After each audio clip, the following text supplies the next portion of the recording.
Hello and welcome to Eastern Marshlands and Evening with Comrades. We're coming to you.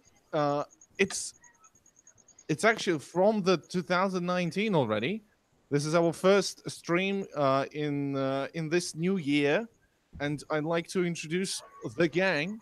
It's Dib Dap. What up, Dib Dap? Hey, I just woke up. It's Posadis Pac-Man. I have been awake now for 16 hours on 3 hours sleep, so we're fucking wired. Let's do this. And TK Jones. Greetings, everybody. It's good to be here. How y'all doing? I feel fantastic because I had a drink of water and I went to sleep at 9 p.m. So I came into 2019 fully rested, ready to go. Fuck looking at fireworks. Actually, I went to sleep at 3 at night, and now it is. What time is it now? It's 3. It's almost 4, like 16 hours. So I had a good night rest, and I feel rested and I feel powerful, ready to jump into the 2019. And we have some things to announce before we go into the stream itself. We would like to thank a special New Year's present that our organization, so to say, got from Kofi. Um, we had a donation of $75 by a comrade, a long-time viewer, the Crimson Fucker, and he donated $75 to our operation, which is fucking amazing. And I'd like to personally thank the Crimson Fucker for such a generous donation. And Just without remember, less of kids. which, everyone, this is the Crimson Fucker. Just The remember, globalist kids. finally found. Yes. Bitches love cannons. I'm sure that's a Just for reference someone will get. Okay, so just an explanation. The Crimson Fucker is the Twitter handle of Alucard the Vampire from the Team 4-star Abridged series, Helsing Abridged. Just so you know. I actually Yes, it wanted is. to watch Helsing because of the visual style. I really enjoy it. And I love the intro song. I really want to watch Helsing. This is our friend, the Posadist Weeaboo. Yes, indeed, I am the official weeb. Hello. You are speaking to the self-proclaimed leader of the anime left. How are you going, guys? Communist weeb gang, rise up. So not just dolphins, but anime cat girls will lead us into a brand new world of Socialism socialism shall bring about the creation of anime catgirls. because it just lacks funding. Exactly. we are on the Nekopara train. Next stop, 1917 twice. Speaking of Crimson Fucker, if you want to get in contact with us, we could use some funding so we can create some comrade cat girls. Yes, we are open for donation for the research into cat girl development. This stream has gotten off to a great start, hasn't it? Well, this is fucking good. In all honesty, thank you very much to every fan who likes, subscribes, even just watches, and a special thanks to those who do donate, because it really does help the Eastern Marshlands family to operate. Just a small donation a day can help these starving content creators in the times of demonetization. Yeah. Several thousand small donations of $5, and we will create a leftist utopia. That's the word we'd use, right? Yes. Lots of small donations. Yes, people. We're really thankful for all the people who are donating, and basically, we thought that there is a bunch of money lying around, and we are 100% safe to send it somewhere else to help others in need that are in more need than we are. They're forwarding money to some charity or like crowdfunding operation every month, and we have started with this year. This January, we've sent $5 to a very good animal shelter slash emergency veterinary operation in India, which is called wait, animal. Fuck, I literally had it in my head. Animal Aid Unlimited. Right, Animal Aid Unlimited. These are the guys. You can look them up on YouTube and on Google. They are really really cool. They are the guys who are doing so much work to help animals in India. To basically, it's 100% voluntary organization that is funded by the community, and they do so much work. Basically helping animals, giving them shelter, and they're just an amazing company, an amazing company. It's not a company, an amazing organization, and we've sent $5 to them, and we recommend you donate to them as well. We're also discussing maybe organizing some charity streams where we'll be playing video games and getting money, and to help comrades in need or all over the world. Basically, yeah. Uh, I'd like to say hi to Gordozin in the chat and everyone who's watching this in recording. So yeah, people, how was your year? Let's start with that. How was your year, people? Well, I guess I'll go first. I got fatter than I already was because desk jobs suck. The inevitable collapse of capitalism has kept me in a permanent state of blue balls, which has also been rather disappointing. Like, seriously, 2018 has got to be the equivalent year of blue balls. Like, seriously, how many times last year did we get so close to something actually massive going down, only for it to, like, fizzle out? Like, these Yellow Jacket protests most recently, which we'll touch on later in the stream, like, you know, it's got some real momentum behind it, and then the neo-libs are in it, and then the neocons are in it, and then the right wing's claiming responsibility. The King of Belgium resigns, not over a leftist overthrow, but rather the fact that the racists stop supporting him, and like it all just fizzles out. And you know, I have been waiting.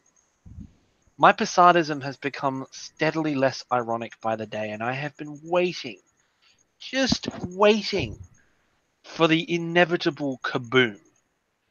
Whether it be thermonuclear fire or just a massive stock market crash, I don't care what it was. We have been so close, and yet every time, somehow, they've pulled it back from the brink. Not this time, ladies and gentlemen. 2019, this is our year.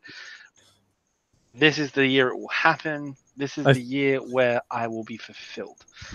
Sorry. I think I've been having a similar 2018 where I was basically just Googling Dow Jones Index every day, hoping and praying like, oh, what is it? It's described as a bear economy where it's just sort of up and down, up and down, up and down. I'm like, when's it going to crash? Because it looks exactly like the example of a bubble graph thing. That's up and down, and then it drops 500 points, another 500 points. Dropped 1,000 points. Oh my god! And over the course of like a couple of weeks, it dropped like 4,000 points, and like, oh my god! And then it gains 1,000 points, and everybody's oh my acting god! like Goulash guy is in the chat. Tell that asshole to get on here. Plug Get your in mic here, in Goulash. and get in here. Get in here. You scrub. Goulash, get the fuck Send him the into link. the chat. Send him the link, boys. And I'm doing it right I think now. you're right though. I think there's a general fear, maybe, or apprehension with certain people where it's like many people are very willing to actually put someone in the guillotine, to actually storm the building, but it's like, are we going to have the momentum to be able to fight off the reaction to that? So yeah, we storm our local council office and we stop them from, and we symbolically kick them out and throw them in the bin, and then the police arrive. That's the response. How do we respond to that? Are we ready for that?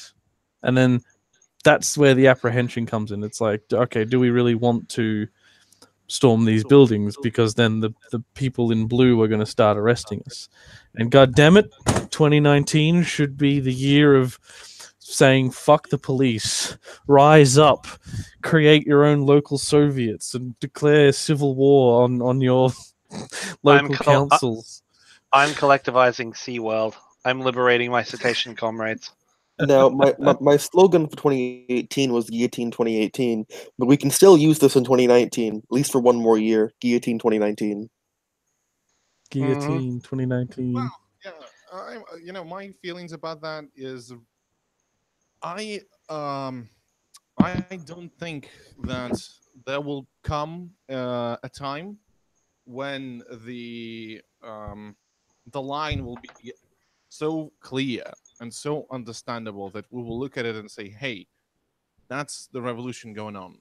Grab the rifle, get it down into the streets, and fucking let's take over the government." I believe that in current political climate, in current socio-economic climate, I don't think such a revolution is going to happen. Though, it may have the elements of that, obviously, but I don't think, like, if you look at any wide riot street action, it's all if it has a concrete task, it's successful in it, right? If it is obvious and understandable, like scare the shit out of the political establishment during the G20, and fuck shit up, right? Mm-hmm. While doing it, it's successful. But establishing a new order, a worker-controlled society, is a very abstract task. Therefore, I think that the only way we will be able to successfully do anything, right, it's not going to look like that. Like, I believe that last episode, I think it was last episode of Radio Silence podcast, I read a quote by Marx, Mm-hmm. and he said a very interesting thing that I believe deserves a little bit more of interpretation. I'm opening it right now so that I directly read it from the text. He talked about communism and what communism is, basically, for him. Okay, here it is. Stop lagging my computer. Stop fucking scrolling. Oh, fuck. I'm sorry. My computer is misbehaving. Here it... No! Oh, I'm sorry. We're almost Bro. there, don't worry. Yes. Yes, found it. Communism is for us not a state of affairs in which is to be established, an ideal to which reality will have to adjust itself. We call communism the real movement, which abolishes the present state of things. The conditions of this movement result from premises now in existence. Basically, how I read it, like, for me, this is what our movement is. It's the real movement, right? It's not an event.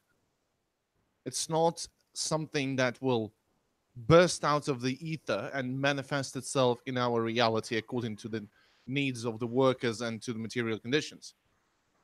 The communism and the communist revolution is getting food to the poor. Communism is debating people online and on the public forums. Communism is doing philosophy and discussing the human nature and who would you agree with Foucault or with Chomsky in their legendary debate. This is what for me communism is all of those things. Is direct action, riots, all of those things in combination. You know what? In my opinion, based on very subjective opinion, we are pushing forward something that is like we're pushing this forward rather successfully. We can see a lot more public intellectuals debating those things. We see a lot more people arguing about socialism and using this word correctly and incorrectly in the public sphere, in the public sector. On a movement and discussion of what capitalism really is. And I believe that we've lost this discussion. Last time we had this discussion was in the 50s, when people were actually out there talking about those things. And we're sort of I think making you're a right. comeback up to... Yeah, TK? To add on to that, lots of people that I know and I've seen online both really starting to question the legitimacy of the government, specifically the Australian government. Mhm. You throw a rock and you'll find someone who says, like, I don't even know why we have a federal government anymore. But what they're also saying is like, oh man, my job sucks. Like I can't pay off my car, can't do this. 2017, it was all, I just got to work harder. 2018, it was, fuck capitalism. Capitalism is the cause of this. 2019, it's got to be, fuck capitalism. Socialism is the answer. Exactly. And the problem If is, you I look think some- the yeah, sorry. the Go on. issue I have is that the laws of physics are relevant to politics, even if they may be in different disciplines. Every action has an equal and opposite reaction, and that is a rather poignant term in this case. I think that we will see a return to what I think was coined by Einstein as the age of extremes. I think is what will happen. I think the far right and the far left will once again have a bit of a showdown, and I think that, I know this sounds rather melodramatic, but I think it's really a case of it's up to us to decide who wins. Mate, the far Literally right the in fate of Australia. a lot You're bigger talking than about us. you're talking about a showdown between the right and the left, specifically in Australia. If you look at what was happening during 2018, the right in Australia are so fucking stupid. They can't organize shit. Well, no, I'll correct myself there. They can organize a get together, but then they get about 10 people. Whereas you say all the unions say we're going to march, and they get 100,000 people. 100,000 people versus 10. Who do you think's going to win? Well, you see, that's the problem. A lot of the people in the Union March and so forth are also members. They're organized labor, but they're not organized leftists. Yeah, True. they'd be labor aristocracy, wouldn't they? In a lot of cases, they are feeling True. threatened by foreign jobs and stuff, so they want to secure their own livelihood, which is self-interest, which is natural, of course.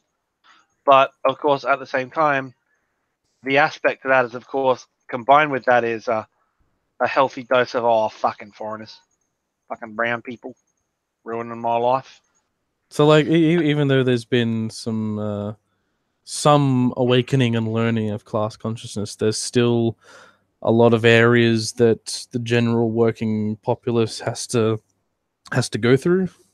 May I direct you to Lenin's seminal work on socialism and the nationalism question, or the national question.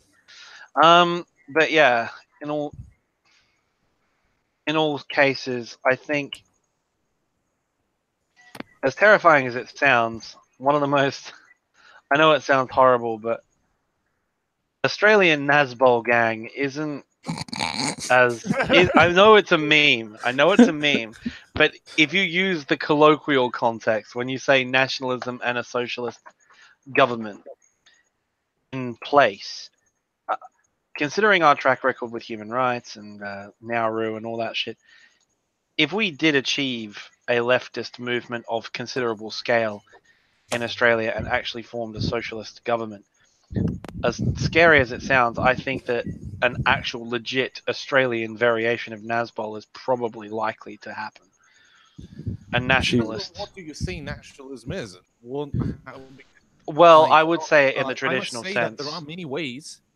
Basing it off what the Protatriates are tweeting about, it's some weird form of cooperation between the far right and what they call the far left, which is liberals, in order to overthrow the Rothschilds and establish some Nazbol hybrid-esque form of government.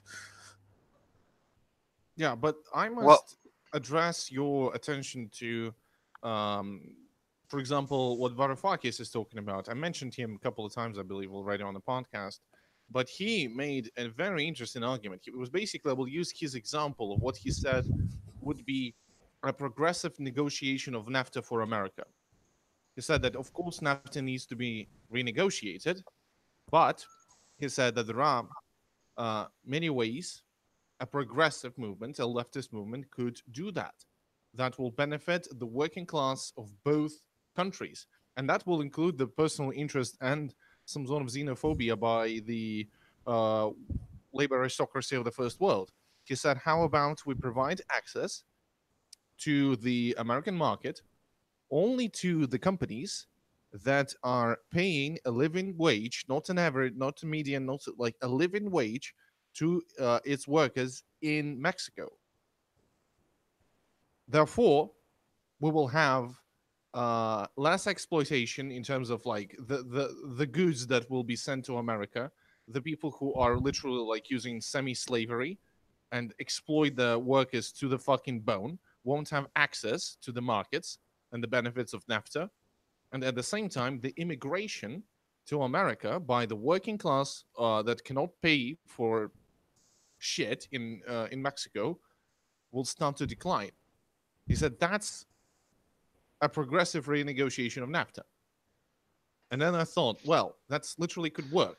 Like, if we look at the international scale and we think about those things, those issues that are boggling, that the right wing uses a lot, we see that there is always a material side to those problems that the right wing is trying to use in their opportunistic reasons and aims, like immigration, for example, or migrant crisis. Like all of those things come because of the first world literally doing whatever the fuck they want with the third world. Like, let's just go in guns blazing and shoot a bunch of people and fund this coup and get the fucking access to the pipeline so that we can control the oil prices better. And all of a sudden, there is a giant migrant crisis in Europe. And all of a sudden, people on the far right are using it as a way to basically gain political points. Like, there are ways to deal with that, and not only on local level but on international level. Like, there are ways to deal with those things and get those weapons away from the right wing. And I must also add to the point of organizing of the right wing. The opportunistic right wing reactionaries do not need the majority. That's very important. We require majority. We require democracy. We require popular support of our movement. Right wing doesn't. Right wing requires a sufficient support power from the working class. They do need that because they need some sort of force, but they need the power to support them. right. And ultimately, the police and the army will go on the side of the fascists because they need to maintain the power. And it says our task as the leftist movement to prevent that by the popular support of the masses, by whatever means necessary. Like, that's the scariest thing, is that in any state, be it Australia, Germany, or America, whatever, a legitimate right-wing, reactionary, populist, not even populist in terms of popular support, I must say, but with populist rhetoric, reactionary movement comes to power. Like, that is the scary thing. And unfortunately, organizing and popular support is really not the thing that will drive that. It will be our willingness to prevent it by fighting off the state. Mm-hmm. And here, all of those reactionaries in the labor movement, I don't think we should worry about that too much, because ultimately the self-interest of the working class, right, they will prevail. And if we provide a good alternative to what right wing is talking about, to their questions of immigration, to their questions of political correctness and stuff like that, if we are able to present those ideas and those issues through the leftist lens that will be understandable to the people, they will be on our side, especially if those in the labor movement, because they are looking after themselves more than anyone else, I believe. It does seem as if the tactics of the right wing to try to organize were very strong early into 2018. But then very quickly it started, people were able to deconstruct the different techniques and the different, I believe the phrase is dog whistles and whatnot. Mhm. And towards the end, it became harder and harder for slightly right-wing groups to organize because people were like, aha, I see, you're secretly a far-right group, and they were right because they managed to figure out. And I was gonna say something else. There was a Damn lot it, I of that, forgot. actually. I agree with you. There was a lot of this movement for organizing. If we remember, Oh, like I particularly Trump. sorry, yeah, I just remembered. It's even the regular working class, even the organized labor people in those marches through Melbourne with 100,000 people, they're starting to be able to smell the shit the far right is shoveling, and we're at a perfect time where they're saying, well, we've had enough of the right and even the center. What alternative is there? And they're saying it as if it's a rhetorical question. And this is the perfect time where we can swoop in and say, well, there is an answer. There is something else other than reactionary politics and neoliberalism. Now is the time to start handing out Das Kapital and pamphlets and newspapers and whatnot. Nah, fuck Das Kapital. Post Wolfie memes. Wolf. Richard Wolf. Post Wolf everywhere. Richard Was it I mean, based? look, was really good. like this is And I what I'm believe saying. that- Like, Yeah. our duty, I think, and I've going to quote Rosa here, or paraphrase Rosa. In her biggest, Rosa wrote a very famous hit piece called "Marxism or Leninism," which I love saying.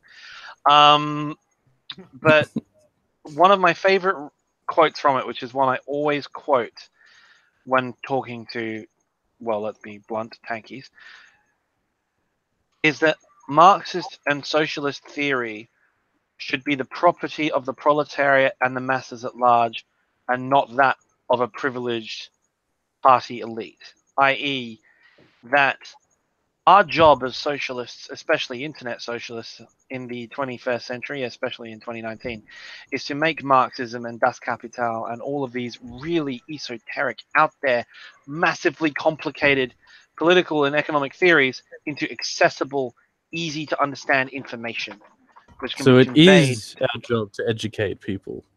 Yes, it is. My emotional labor is fully invested in spreading the word. Yeah, look at, for example, big ass YouTubers that are considered to be left tube, and I'm talking about the most popular ones. Let's say ContraPoints, Philosophy Tube, H Bomber Guy, Sean. Who else is there? Like all those people, right? They are the upper echelon of left tube. How would you characterize the work? First of all, acceptable, like accessible. It's really accessible for people. They Funny. are It people makes who people are laugh. simple points, right? That, like, for example, Sean doesn't take the myth of great replacement and starts talking about Foucault, like, right? Because it doesn't It's apply to him. introductory. It doesn't- It's very accessible. Yeah, he literally talks. Okay, let's take a look at that data and let's debunk this shit. And he debunks this. Let's take a look at Philosophy Tube. He asks a simple question, right? That is really understandable. It's like, for example, one of my favorite episodes of his about biopolitics. Biopolitics is a complicating like thing. It sounds really complicated.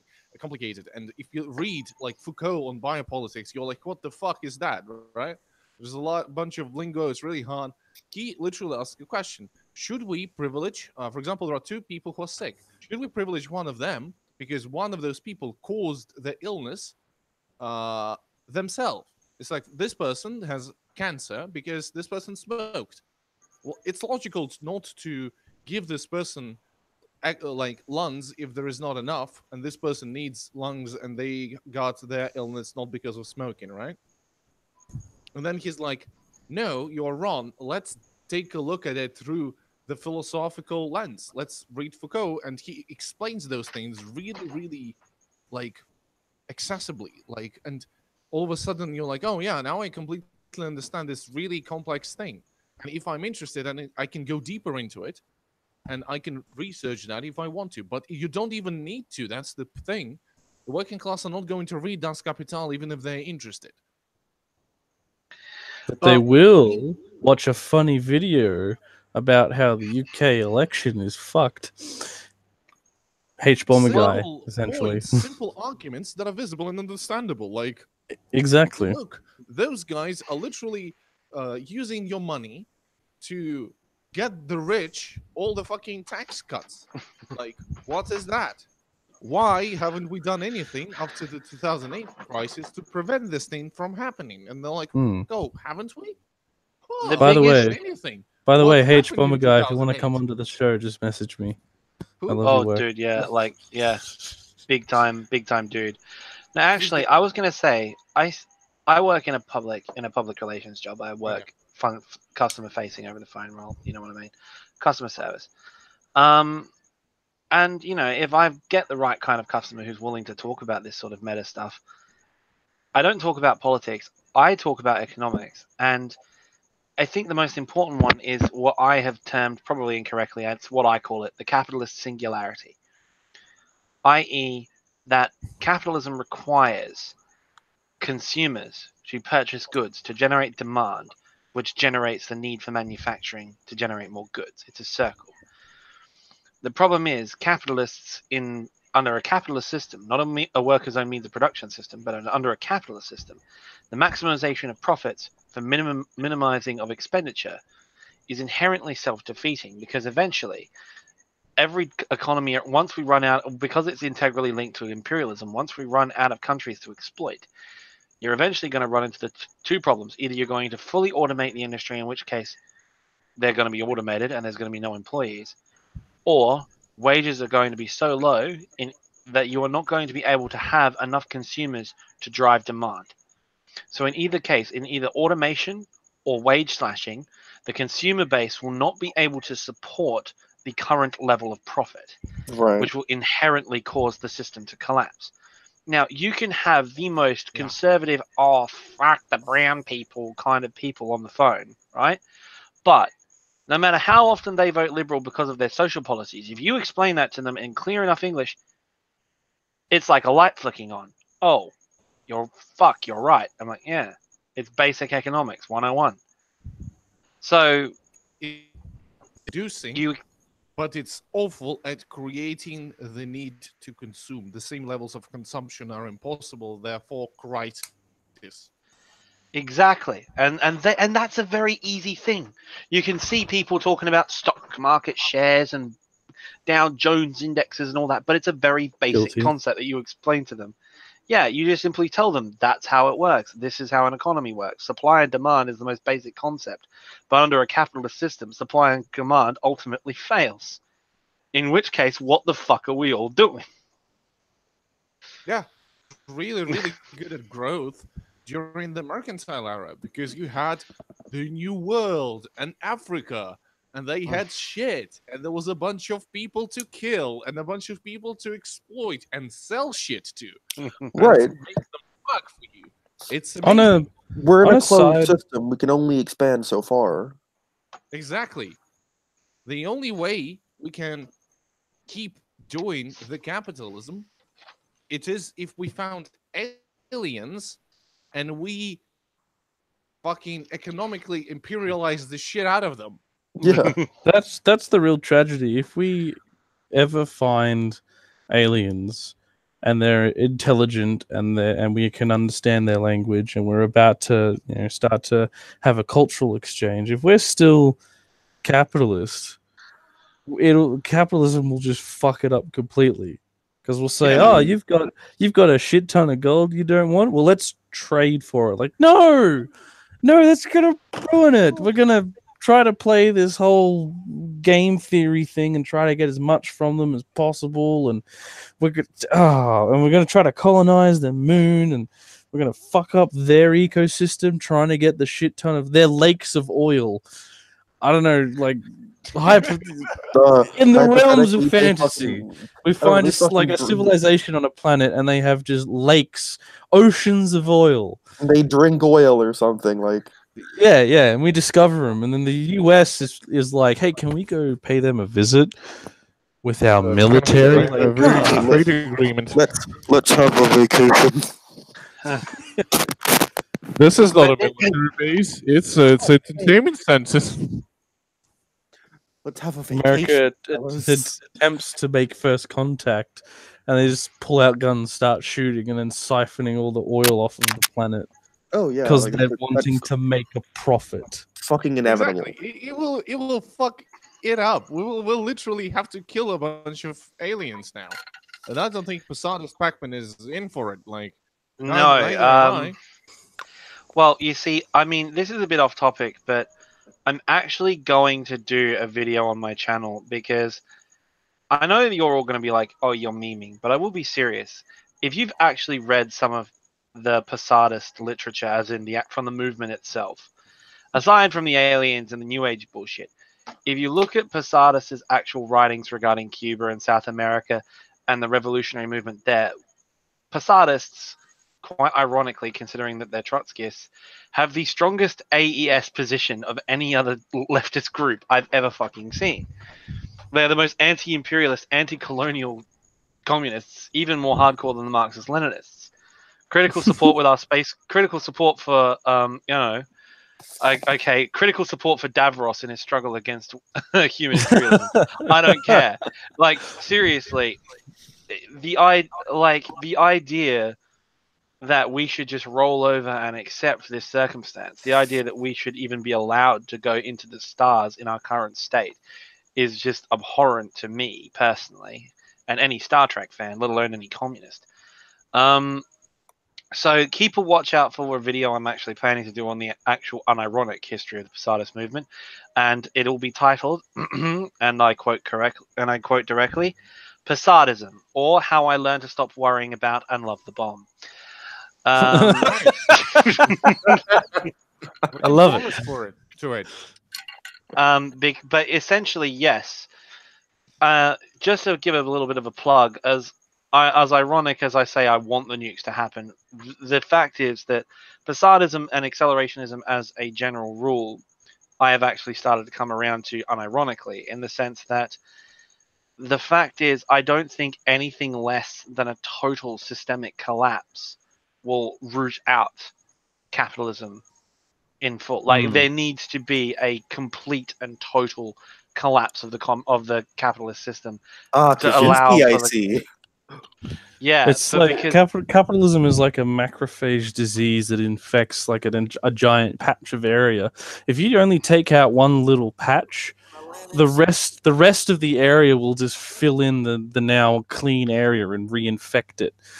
To put that into a real world perspective is like if you have, say, a city off to the north or something that says, oh, we want to, reorganize our little city in a different ways because we want to get rid of homelessness. That's all well and good. But about a year or so, or even less, even like 6 months later, some big multinational corporation will come in and say, well, we can help you. We can help reinvigorate the area. We're going to build a giant factory that'll create construction jobs. And we've automated it. And it's fucked up. The macrophage has come back in. The illness and sickness of capitalism cannot be cured with a band-aid effort in some little area over here and a little area over there. It's got to be burnt away with fire. And then we have to rebuild again. I mean, this is not just... We're not, like... Comrade High Commander, although considered a meme by many, and... Posadist Rebel News, you're not really sure whether he's memeing or not, and I think that's one of the greatest things about his channel. But despite the meme content of it, the actual core of it, between socialism of the impossible versus socialism of the inevitable, is actually something worth considering. The environmental collapse that will occur if we do not fix the planet, number one, is going to cause mass famine, mass starvation, which is famine, mass death and destruction, water levels rising. The main financial hubs of the world will be swamped in water and people dying by the millions, and eventually a new world order will grow out of it, or of the political breakdown over the remaining resources caused by this environmental collapse will trigger a thermonuclear war, which will wipe out most of humanity. Again, destroying the capitalist system and forcing us to locally organize. Now, Welcome to an evening with accelerationists. Yes, yes, indeed. But you see, the thing is, about Comrade High Commander and the Posadis Rebel News. Alisto in the chat. Yeah, by the way, Alisto, Dab, what up? Happy New Year. He said a thing that I wanted to tell you is that about a year ago, Posadis Rebel News did an interview with Zero Books, and he basically talks half of it in character and half of it unironically. And he basically explains he has a really interesting outlook on the socialist movement, on Posadism and aesthetics. And he talks a lot about it. It's really, really cool. Check him out. yeah, please do. I would love to. Yeah, he's an anarcho-communist, by the way. I would actually love to get together. I mean, as I think I jokingly refer, like these days, if I was to jokingly refer to myself, my friend Will, who TK is familiar with, who's been on the show before, I think both of us have reached the same conclusions. We're just very angry left comms. We're very angry left comms. Like, we are direct action. We're not quite tanky enough to be Marxist Leninists, but we're getting there. You know, it's just we're just very angry. We're very angry left comm market socialist weird spot. We're just angry, and I don't know what it is. And postmodernists and like structural Marxists and being angry and quoting down at each other. That's left up to me. I don't know what it is about 2018, but I've seen so many like anarcho this and anarchist that people slowly start shifting up the political compass towards Marxism and Marxist-Leninism and Maoism and whatnot. I have an anarchist friend. I won't mention his name because I don't know if I have permission. But he's full-on anarchist. He's like cyberpunk. He loves code and whatnot. And he absolutely dislikes the government and its spying and whatnot. And any form of government he doesn't like. He wants local councils and whatnot. And then he comes to me and says, "Hey, do you want to join the Communist Party of Australia?" I'm like, what? What? You're an anarchist. What? Are you out of your mind? Yeah, and he said it's like not just for like being edgy, but just to be in a group to be organized. I'm like, but are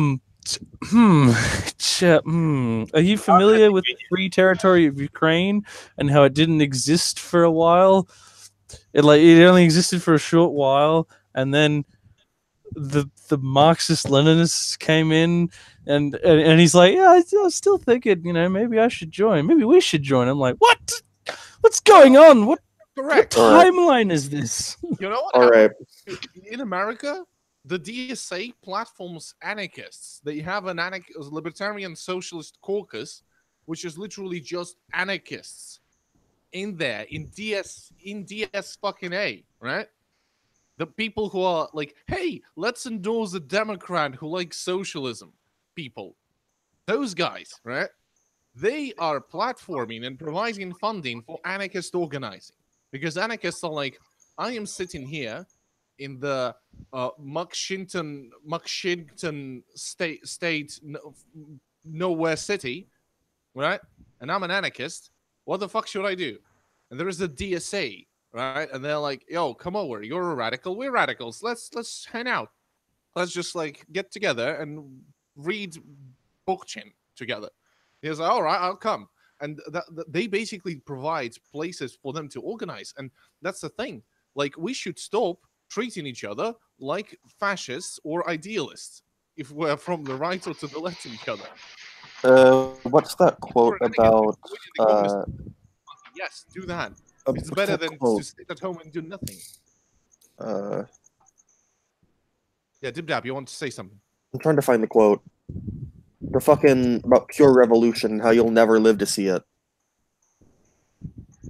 The Lenin quote. You see, the thing is, I I do see a tendency in the left, and this is why I get yelled at by tankies and by utopian anarchists all the time, like most of us do. Um, Yeah, but wow. Okay. I'm sorry. See, man. Okay. But what I'm saying there is, you see it online all the time, and not just online, even in discussion groups at like party meetings, if you've gone to any. This just in this incessant sort of ideological purity, where it's almost as though oh, we shouldn't support them, or we shouldn't do this, or we should have another meeting about it, just because this little detail in their ideology or this little detail in this situation is not in alignment with ours. Therefore, fuck it. Yeah, we need to remember that reconcilable differences are a thing, and there are also irreconcilable differences. I mean, I know that inevitably. I mean, we all know it. Inevitably, anarchists and tankies are going to come to blows. We all know that's going to happen. Could we at And we least all- do that after we've gotten rid of the fascists and Let's do it capitalism? Exactly. way without killing each other again, eh, mate? Hey, Exactly, We're that's killing it. Like, 2020. That's my political program. I'm running for Yeah. for president of the internet left. Not The- killing each other. My The political president of the internet left. Yes. Well, the I'm already the general self-elected. left, mind you. I'm the self-nominated dictator of the, self-nominated dictatorship of the proletariat of the anime left. So, hell, Eugene can win. I mean, technically, I suppose Batco could qualify as that as well, but I think I'm just, because I'm a dedicated anime channel, I think I'm just going to claim it. Mine. Basically. Back was taking over Um, D&D sphere. I'm going to get this out of his fucking grabby hands, green, froggy hands. So, what is I'll get back to 2019 going to be that the year later. for you guys? Yes, please. 2019 will be the year of, on a personal note, the year of consistency for myself. I'm getting back into the groove, essentially. Oh, yeah, let's talk Um, about, by the way, I'm sorry, TK, let's talk about our New Year's resolution and plans. TK, please, start. Because Yeah. we're coming closer to the end by now. Uh, Yeah, TK, please. We're 47 minutes in. Well, basically, instead of making a resolution and say like, oh, I'm gonna go to the gym every afternoon, I'm eventually gonna be like, oh, I missed a day. Fuck it, failed the resolution. Might as well never attempt it again. Instead of that, I'm reframing it. It's like, I'll go to the gym tonight. Excellent. That means I can go tomorrow. And then I'm busy. Oh, damn. I didn't get to go to the gym tonight. But because it wasn't a resolution, I haven't broken anything. I'm going to go tomorrow. And I'll keep that consistency. I'm going to try to have that with everything I do in 2019. So, like, consistently do this, consistently do that, appear on EML consistently, that sort of thing. Very wholesome sort of stance. That's really Mine cool. is quite simple. Lose half my body weight and try not to die. That's pretty much mine, because I mean, it's a very normal thing. I mean, obesity problems are common, and I am falling victim to it. All I'm going to say is capitalism kills in more ways than one. I used to work at McDonald's before this, right? And would you believe it? TK can vouch. He's known me for how many years now? Almost 3 or 4 years now.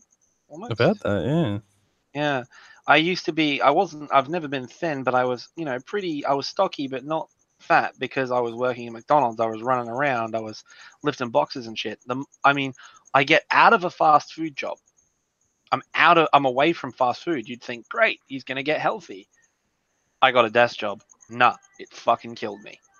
It's damn near fucking killed me. I've doubled my weight, basically, just purely because I've been stuck behind a desk, and it's horrible. And so, what are you going to do about it, though? 2019, opportunities everywhere. Let's do it, comrade. Let's do it together. Yeah, What's the literally plan? just do nothing. I'm just literally going to do nothing except focus on my health above all. And I know this sounds really self-indulgent and materialistic, but grow my YouTube channel, because I have actually just yesterday I reached the milestone of 450 subscribers. Congrats. Well done. and that is in the space of a year. Now, I was hoping for 500 in a year, but that, of course, didn't materialize. I didn't strike meme pay dirt. But funnily enough, actually, Eugene, you might find this amusing. I actually do have a cult following. Would you believe it?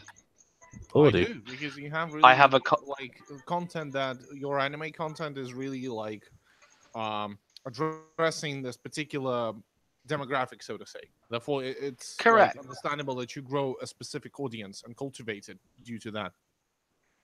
But you wouldn't believe where my cult following is. Where is it?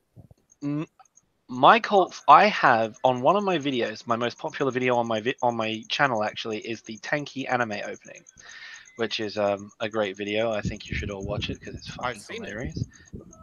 It's the best work I've ever done, I think. It has 4.6. Of all my videos that I have up on my channel right now, it is the most viewed, and it steadily gets 100 views maybe a day, and it's growing slowly. Amazing. It's where the majority of my subscribers are coming from.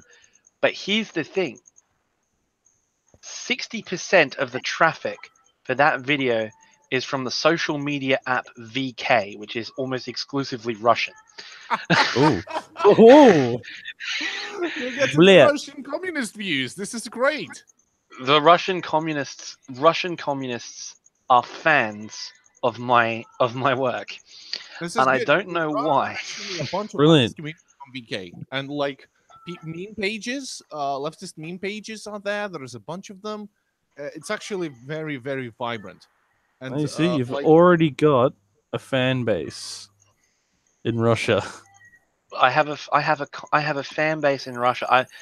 I have thought about writing an article for Pravda just so I can say I've been published in Pravda, just so I could say it. There's no actual reason why. Pravda's recent writings on social issues. There's Pravda's another recent goal. writings on social issues are a bit considering that's your goals for 2019, I suppose. Dip Dap, what are you planning? I guess consistency as well, but to keep my fucking uni grades up.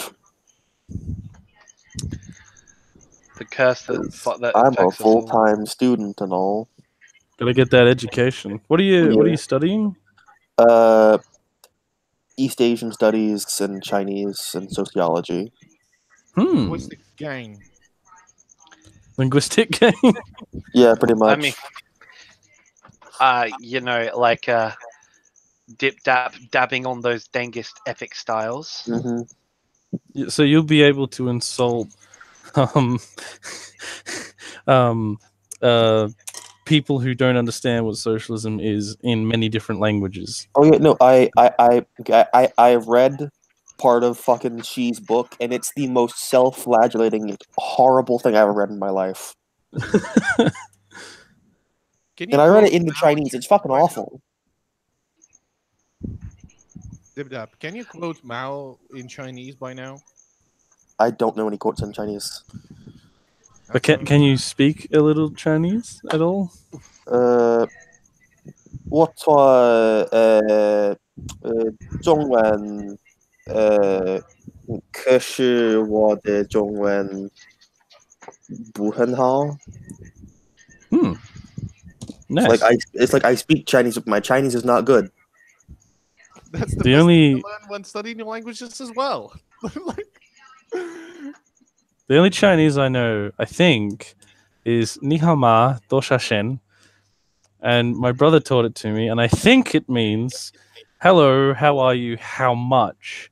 As if you're asking for, like, oh yeah, hello, you're a prostitute. How much do you charge? Yeah, that's the only way I think you could say the words that you've said in the social setting. Hello, how are you? How much? One thing I learned in class was 我没有钱, which means I don't have money. That's another good thing because it's really applicable to every sphere of my personal life, to be honest. I have no money. Hey, I have no money. And my other resolution is just to, I don't know, at least work out once a week. Oh, great. Oh, great. My video got shared on 4chan. Well, that's where Oh, that no. came from.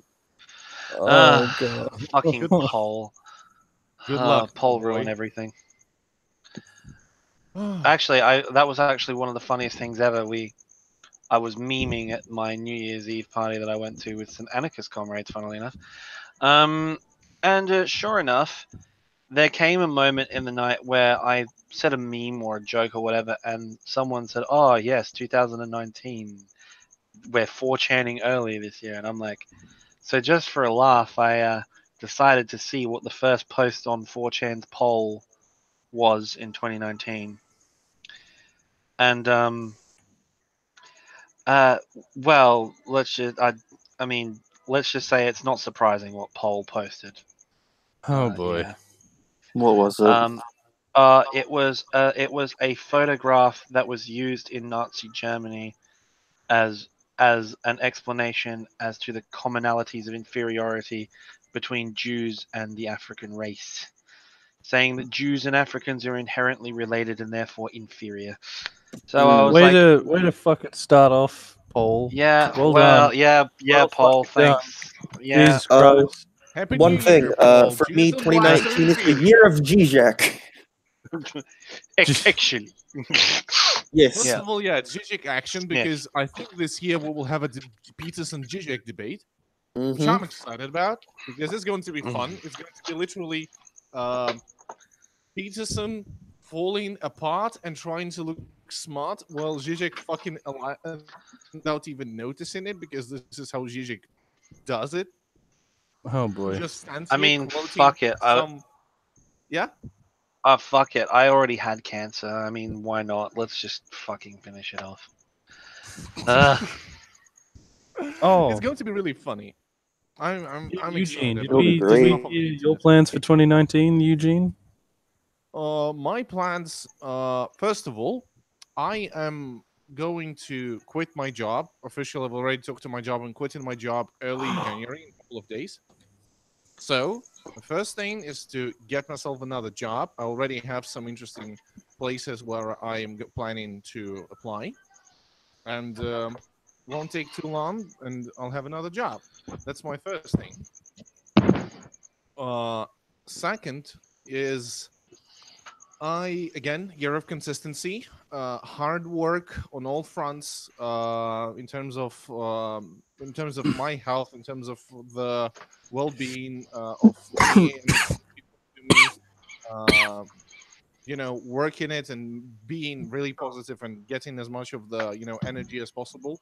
Because in the middle of last year, I just fucking broke, like my brain. It felt like, and I was just really helpless in terms of creative forces. It was just fucking impossible. So I'm planning to keep up the consistency on all fronts.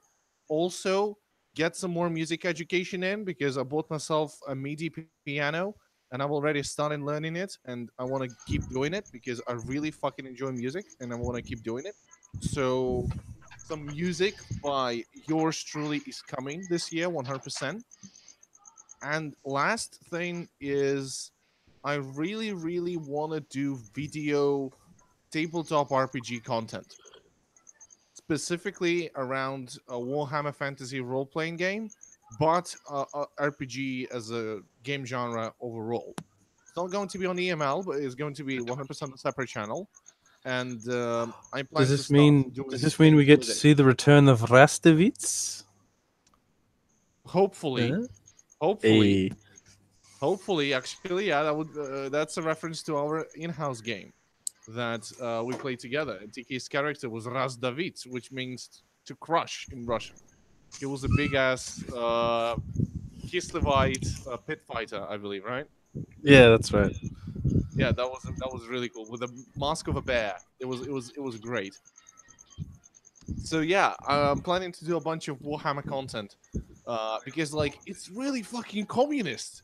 Like it literally has a communist party in it. Like there's a communist party in the Empire. It's like what Like the a fuck?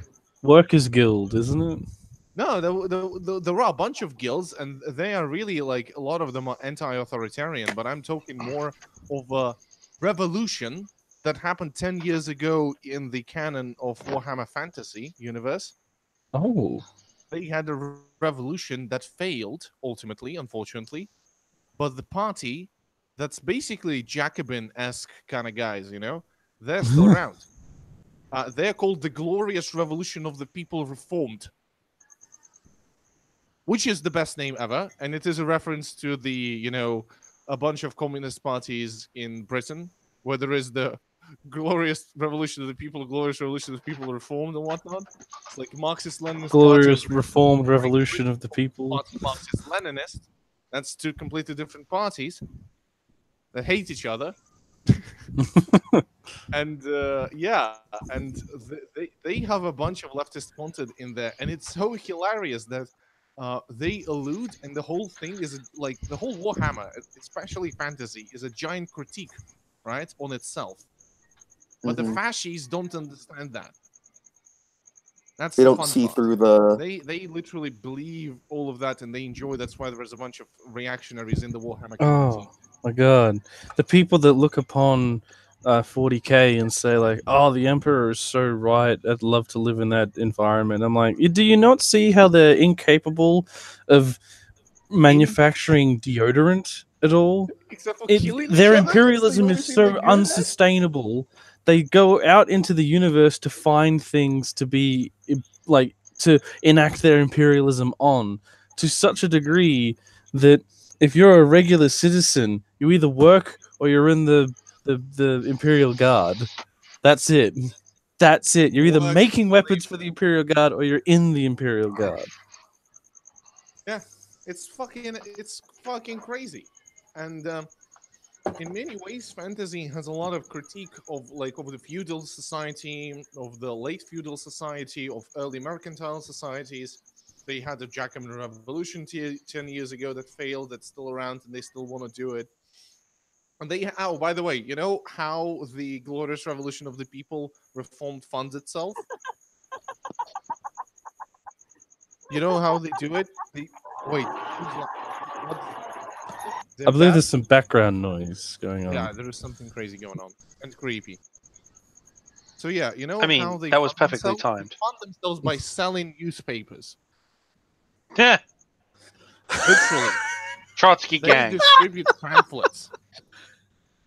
That's how they are organizing themselves around. This is a Trotskyist party in Empire, in Warhammer Fantasy. Like, those things are amazing, and the whole game is amazing. I 100% tell you, like, get into the RPG hobby.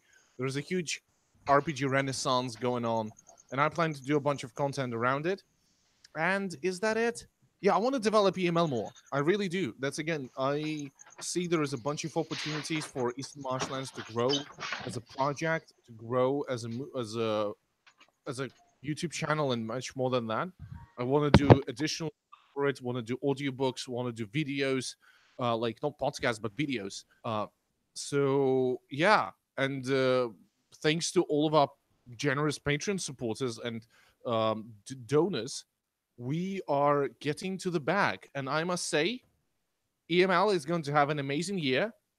To quote, thanks to our donation today to the Crimson Fucker. To quote great thinker of our times, DJ Khaled, the bag is secure. So we can move forward with all the bravery, with all the power, with all of you guys, and get to the 1,000% of the end of the year and even more. We're going to be amazing. It's going to be fucking great. And it's all thanks to you people who are watching us. It's all thanks to you people who are giving us money. It's all thanks to you, Dibdap, Posadas Backman, TK, who are working their asses off, emotion, labor, and spending a great time doing it. It's really great. Mm. I mean, to be honest, I'm just here to plug my channel. Yeah, that's the problem. I will race you guys to 1,000.